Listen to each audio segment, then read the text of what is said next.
Subscribe to my channel and also press this bell icon. Hello friends, welcome back to my channel. আজকে আমি তোমাদের জন্য নিয়ে এসেছি খুবই হেলদি এবং টেস্টি একটা রেসিপি। সেটা হলো হাতে বেলার ঝামেলা ছাড়াই সুজির পরোটা।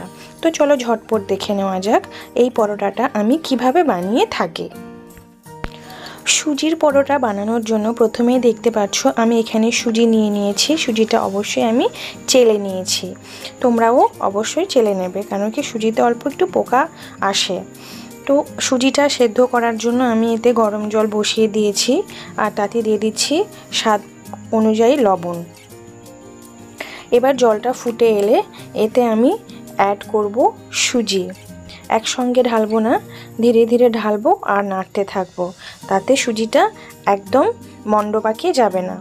তো দেখতেই পাচ্ছ আমি এখানে সুজিটা ঢেলে দিয়েছি। এবার এটাকে নাড়তে থাকবো যতক্ষণ অবধি না সুজির সমস্ত জলটা শুকিয়ে যায়। দেখো এখানে সুজির জলটা অনেকটা শুকিয়ে গেছে। এই অবস্থায় আমি সুজিটাকে একটা পাত্রে নামিয়ে নিচ্ছি। এবার এটা একটু ঠান্ডা হওয়া অবধি অপেক্ষা করব, একদম গরম গরম তো এটা মাখানো যাবে না। এবারে একটু ঠান্ডা হয়ে এলে এতে আমি অ্যাড করব পরিমাণ মতন ময়দা। ময়দার পরিমাণটা সেভাবে বলা যাচ্ছে না, কেন কি মাখানোর সময় তুমি নিজেই ডোটা ধরে বুঝতে পারবে তোমার কতটা ময়দার প্রয়োজন পড়ছে। আর ডোটা মাখানো হয়ে যাওয়ার পরে এবার এর থেকে আমি পরোটার শেপে লেচি কেটে নেব। তো দেখো এখানে আমি লেচিগুলো কেটে নিয়েছি, যেহেতু পরোটা বানাবো সেই জন্য একটু বড় বড় করে লেচিগুলো কেটেছি। এবার এগুলোকে আমি বেলে নেব, কিন্তু এটা হাতে বেলবো, কোনো বেলনি দরকার নেই। চাকতি তো অবশ্যই লাগবে, বেলনি ছাড়া এটা একদমই হাতে চেপে চেপে তুমি বেলে নিতে পারবে, খুবই ইজি। হাতে একটু চেপে দিলেই দেখবে এটা পরোটার মতন শেপ হয়ে যাচ্ছে। তো আমি এখানে একটা ভেজে নিচ্ছি।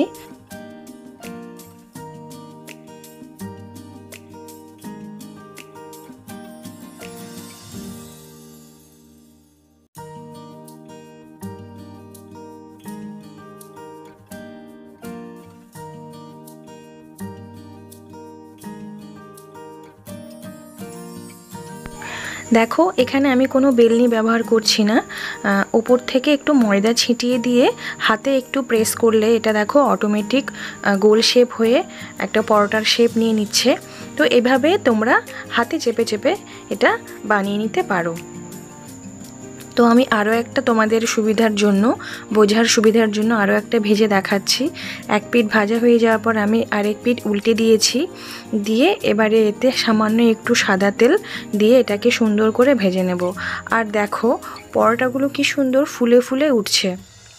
এক সাইডে চেপে ধরলে আরেক সাইডে কি সুন্দর ফুলে ফুলে উঠছে। আর সামান্য একটু তেল দিয়ে এটাকে এপিট এপিট করে ভেজে নিলেই হয়ে যাবে তোমার সুজির পরোটা। দেখো কি সুন্দর করে ফুলে ফুলে উঠছে। তোমরা ওইভাবে বানাবে বাড়িতে, খুবই টেস্ট হয় আর খুবই হেলদি। অনেকে তো ময়দার পরোটা খেতে চায় না স্বাস্থ্যের জন্য, তো সুজির পরোটা বানিয়ে খেতে পারো। দেখো কি সুন্দর ফুলে উঠছে। এখানে খুব সামান্য পরিমাণ ময়দা অ্যাড হয় আর খেতেও খুব হয় টেস্ট।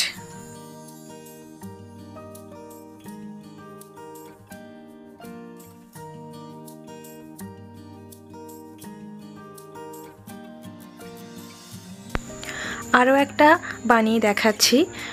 দেখো এটা আমি তাওয়াতে দিয়ে দিয়েছি, এপিট এপিট করে ভেজে নেব। তো এই ছিল আজকের আমার রেসিপি।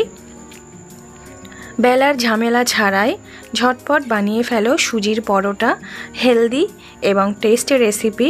এটা সকালে যদি তুমি বানিয়ে রাখো বিকেল অবধি একদম নরম থাকবে, তুলতুলে থাকবে, শক্ত হওয়ার কোনো ভয় থাকবে না।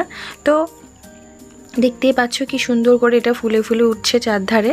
তো তোমরাও বাড়িতে ট্রাই করবে। আর আমার ভিডিও যদি তোমাদের ভালো লাগে প্লিজ প্লিজ প্লিজ ভিডিওতে লাইক করো, কমেন্ট করো আর চ্যানেলটা সাবস্ক্রাইব করে আমার পাশে থাকো। তো দেখো আমি এটা আলুর তরকারির সঙ্গে পরিবেশন করেছি। তোমরা চাইলে শুধু সস দিয়েও খেতে পারো বা যে কোনো রকম চিকেন, মাটন তোমাদের কাছে যাই থাকবে তা দিয়েই সার্ভ করতে পারো। আমি এটা আলুর তরকারির সঙ্গে সার্ভ করেছি। তবে সত্যি বলতে পরোটাটা এতটাই টেস্ট, আর শুধু সস দিয়েও তুমি এটা খেয়ে নিতে পারবে। তো চলো টাটা, সবাই খুব ভালো থাকবে আর সাবধানে থাকবে।